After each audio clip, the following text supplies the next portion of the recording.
Bismillahirrahmanirrahim. Assalamualaikum warahmatullahi wabarakatuh. Halo semuanya, perkenalkan nama saya Eka Puji Lestari dari SDN Narawita 01 Kecamatan Cicalengka, Kabupaten Bandung. Salam literasi. Alhamdulillah di tahun 2024 ini di tantangan Leksam Bedas tahun 2024 saya diamanahi kembali untuk menjadi pembimbing literasi. Nah, sebagai pembimbing saya juga memiliki kewajiban yang sama, yaitu melakukan sebuah tantangan. Nah, di bulan Januari ini kami harus membaca sebuah buku dan mereviewnya dengan berbagai jenis teknik.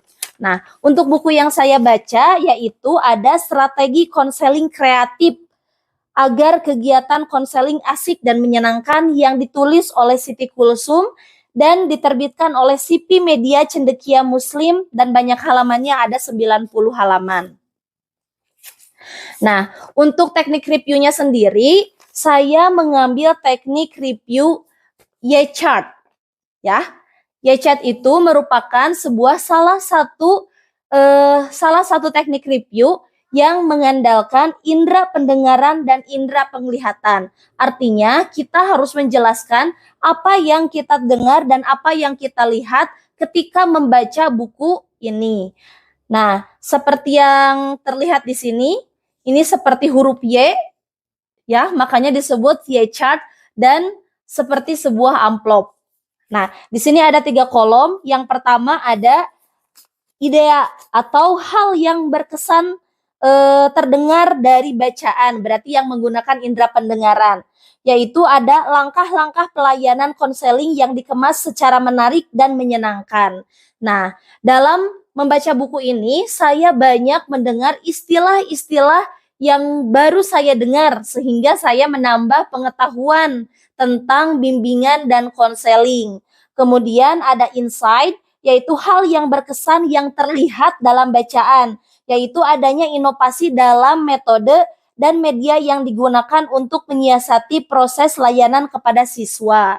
Nah, bimbingan konseling itu sendiri merupakan salah satu komponen dalam keseluruhan sistem pendidikan di sekolah.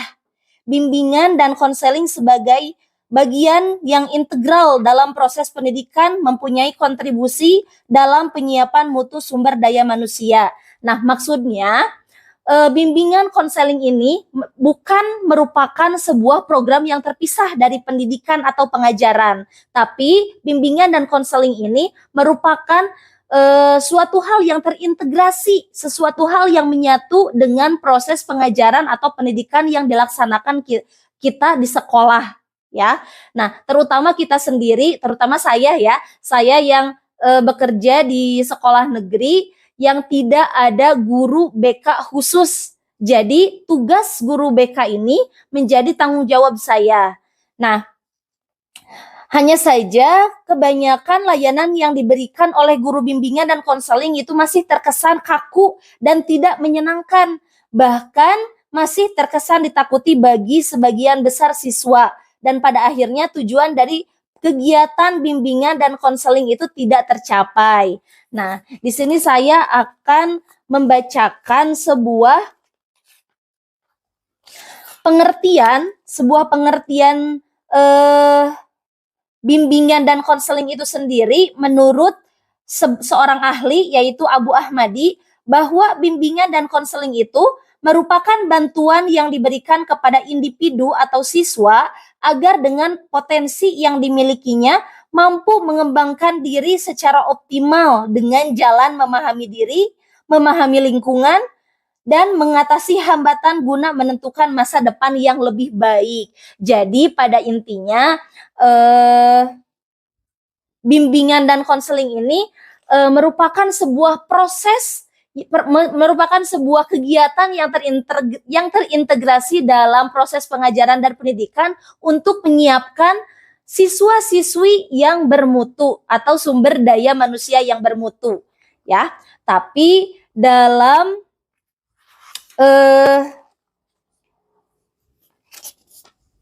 Dalam praktiknya, bimbingan dan konseling ini dilakukan melalui wawancara yang begitu kaku.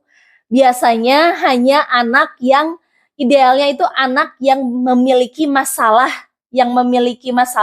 dipanggil ke sebuah ruangan, duduk bersama seorang konselor atau konseling atau guru BK, kemudian ditanya dan diarahkan untuk menyelesaikan permasalahannya. Biasanya seperti itu ya. Nah, namun dengan kemajuan zaman, dengan seiring berjalannya zaman, para ahli bimbingan dari konseling ini menginginkan adanya sebuah inovasi dalam metode dan media yang digunakan untuk menyiasati proses layanan kepada siswa. Kenapa? Karena untuk mencapai tujuan utama yang tadi, yaitu menciptakan sebuah menyediakan atau menciptakan seorang sumber daya manusia yang bermutu. Nah, sehingga para ahli itu mengadakan sebuah inovasi dalam metode dan media yang digunakan. Nah, ada beberapa metode yang digunakan, yaitu yang pertama ada terapi seni, yaitu terapi seni ekspresif.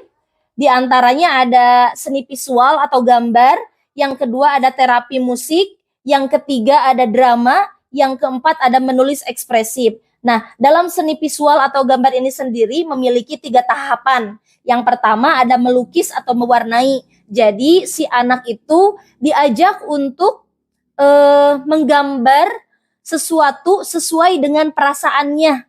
Menggambar, memilih warna sesuai dengan perasaannya. Baik itu perasaan senang, perasaan sedih, perasaan bingung, maupun perasaan apapun yang dirasakannya itu diluapkan melalui gambar atau pemilihan warna. Nah, dari pemilihan gambar dan gambar yang dibuat oleh anak atau siswa dengan pemilihan warnanya, konselor ini seharusnya sudah tahu apa yang sebenarnya terjadi. Nah, tapi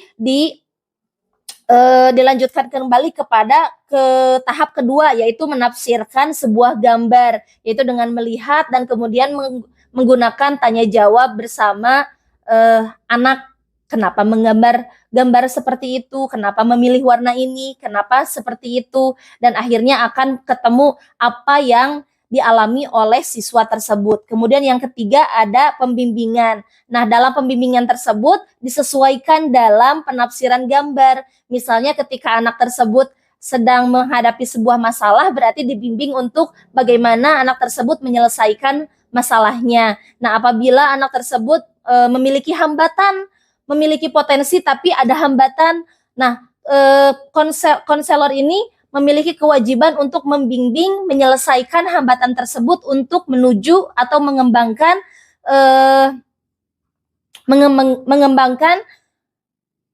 potensi yang dimiliki oleh anak tersebut. Kemudian yang kedua tadi ada terapi musik. Di terapi musik ini anak bermain musik atau menyanyi. Lewat bermain musik dan bernyanyi, anak mencurahkan apa isi hatinya, apa yang ada di pikirannya. Kemudian yang ketiga ada drama. Nah, dalam sebuah drama ini anak bisa memunculkan sebuah emosi yang tidak bisa dia munculkan dalam dirinya sendiri. Misalnya ketika kita merasa senang, merasa kecewa, sedih, ingin menangis, ingin marah, tapi kita tidak bisa melakukan itu gitu. Karena misalnya kita kecewa dengan seseorang tapi kita tidak bisa mengungkapkannya. Nah, dalam sebuah drama anak ini bisa mengeluarkan ekspresi tersebut tanpa dijudgment bahwa dirinya itu seperti itu gitu. Jadi memiliki ekspresi yang bebas dalam sebuah drama. Nah, kemudian yang selanjutnya ada menulis ekspresif. Menulis ekspresif itu yaitu si anak dituntut untuk menuliskan apa yang ada di pikirannya, apa yang diinginkannya, apa yang terjadi, pokoknya segala macam yang dia alami harus dituliskan. Nah, itu adalah salah satu hal untuk membantu para konselor untuk membantu membimbing anak menjadi manusia yang bermutu tadi, ya. Nah, yang kedua ada teknik kreatif quotestone, ya. Nah, ini berhubungan dengan literasi. Anak diajak untuk berliterasi, banyak ya, macam-macam literasi, ada literasi digital, literasi budaya, literasi numerasi, literasi banyak hal lah ya tentang literasi. Nah, si anak itu diajak untuk berliterasi sehingga dia memiliki pengetahuan yang baik yang dituangkan menjadi sebuah quote, menjadi sebuah kata-kata yang dia ingin ciptakan yang ditulis dalam sebuah batu. Nah, jadi seorang konselor itu memberikan sebuah batu yang boleh diwarnai atau diberikan tulisan sesuai dengan keinginan si anak. Kemudian yang ketiga ada kreasi inovasi batik eco printing atau kreativitas ekonomi. Batik eco printing ini merupakan sebuah salah satu program untuk mengembangkan kreativitas siswa dan kecakapan hidup. Sebenarnya ini adalah merupakan salah satu contoh saja batik eco printing ini, yaitu misalnya dalam sebuah kain yang putih kita tempelkan daun kemudian ditutup kembali oleh kain, terus dipukul-pukul sehingga si air dari daunnya tersebut keluar sehingga menciptakan gambar daun itu sendiri. Nah, tapi ini merupakan salah satu contoh saja ya. Nah, karena tujuan yang utamanya itu adalah untuk mengembangkan kecakapan hidup. Nah,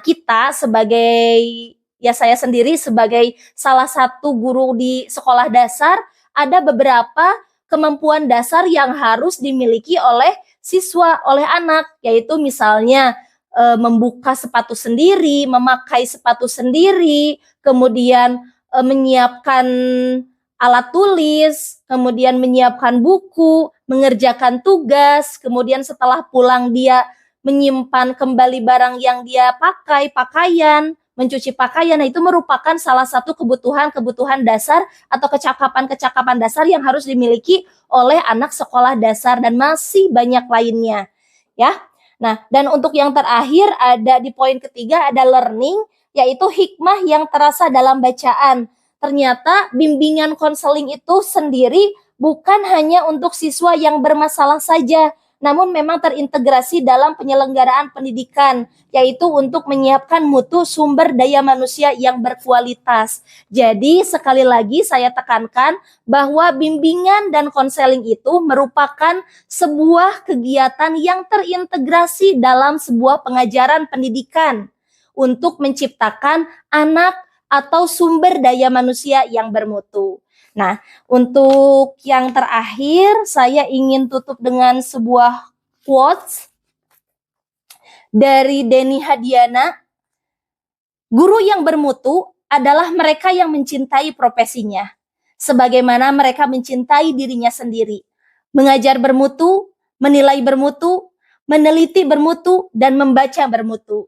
Semoga kita senantiasa menjadi guru yang senantiasa tidak pernah berhenti untuk belajar sehingga menjadi guru yang bermutu. Kita mengikuti zaman, banyak ya, semakin kesini semakin banyak tuntutan kita ikuti alurnya karena kita sudah ada di dunia pendidikan, konsekuensinya kita harus menjalankan kewajiban kita sebagai guru. Kita nikmati profesi kita jadikan diri kita guru yang bermutu sehingga kita bisa menciptakan sumber daya manusia yang bermutu juga.